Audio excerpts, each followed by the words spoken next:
Want to automatically receive updates from LinkedIn company pages, newsletters, or job postings in Slack? This is useful if you're monitoring competitor news, tracking industry announcements, or sharing updates from your own page to boost internal visibility and engagement. To make this work, we'll use rss.app to turn LinkedIn into a feed, and then use that feed to power Slack notifications. First, copy the URL of the LinkedIn company page, newsletter, or job search you want to monitor. Next, open rss.app and paste that LinkedIn URL into the generator. RSS app converts it into an RSS feed, which are designed to reliably track change. Instead of manually checking LinkedIn, the feed checks for new updates on a consistent schedule and delivers them in a structured format you can build on.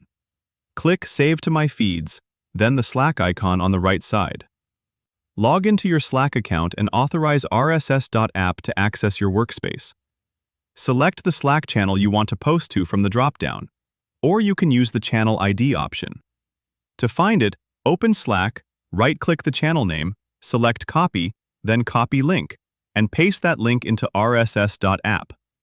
Once you save, the latest LinkedIn posts will be sent automatically, so you can confirm the connection. You can also send older posts at any time using the Send Post button. From there, you can fine-tune the setup. Apply filters to forward only posts with specific keywords. In the Settings tab, customize the bot's name, avatar, and what exactly gets included in each message. You can also check the History tab at any time to see what was sent and when. That's it. LinkedIn updates are now delivered automatically to Slack. And because everything is powered by a feed, you can use the same setup to send your competitors or your own Facebook page, YouTube channel, or even X account to Slack. Try it today at rss.app.